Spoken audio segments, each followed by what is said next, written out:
વડોદરા સહિત દેશભરમાં આજથી ગણેશ મહોત્સવનો પ્રારંભ થયો છે. વડોદરામાં ગણપતિ ઉત્સવ માટે શહેરીજનોમાં વિશેષ લાગણી હોય છે.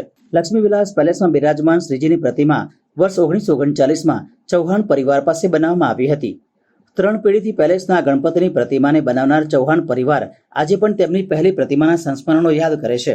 ગણેશજીની મૂર્તિ બનાવવા માટે ચૌહાણ પરિવારને 3 મહિના પહેલા જ તૈયારીઓ કરવા માટે સૂચના અપાઈ છે અને ખાસ માટીમાંથી ગણેશજીની મૂર્તિ રાજવી પરિવાર માટે તૈયાર કરવામાં આવે છે. શ્રીજીની પ્રતિમાઓનું વજન પણ 90 કિલો જ રાખવામાં આવ્યું છે અને શ્રીજીની ઊંચાઈ પણ રાજવી પરિવાર દ્વારા વર્ષોથી નક્કી કરેલ 36 ઇંચની રાખવામાં આવી છે. આજે સંગીતની સુરાવલી સાથે શ્રીજીની સવારી નીકળી હતી. પારંપરિક વાદ્યોના સૂરો વચ્ચે રાજમહેલના ગણપતિની સવારી નીકળી હતી. શ્રીજીની સવારી દરમિયાન આતશબાજી કરવામાં આવી હતી. આ દરમિયાન ધાર્મિક વાતાવરણ સર્જાયું હતું.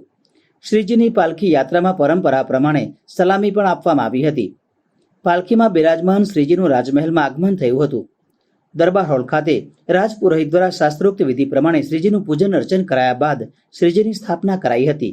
અઠવાડિયા 10-15 દિવસથી તો બધાને ખ્યાલ છે પરિસ્થિતિ શું છે. આપ લોકો પણ કેટલા લોકો સોસાયટીમાં જઈને ઘણા બધા સોશિયલ મીડિયા ઉપર લોકોને જે ત્રાસ થયું છે બધું જ છે આપણા સામે. હું એટલું જ ઈચ્છા કરું છું કે આ એક છેલ્લું અને આ પરિસ્થિતિ આ પ્રકારની થાય વડોદરાને જે કંઈ કરવું પડે શાસનને સ્ટેટના પ્રમુખે એ પગલાં લેવા પડશે કેમ કે આ પરિસ્થિતિ પાછી આવે એ સારું નથી ને આપણા શહેર માટે બહુ જ ખરાબ પરિસ્થિતિ છે.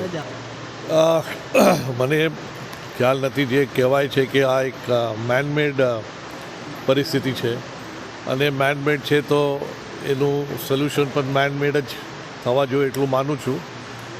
આપણે કે કોઈ પણ એક પર્યાવરણ નેચર સામે આપણે કોઈ જીતી ના શકીએ કોઈ દિવસ. એ બધું રાખીને ટેકનોલોજી છે, આજે માહિતી છે, આ એટલી બધી આટલા પૂરોની માહિતી છે, જરૂર આનો એક નિકાલ થઈ શકે એવું માનું છું.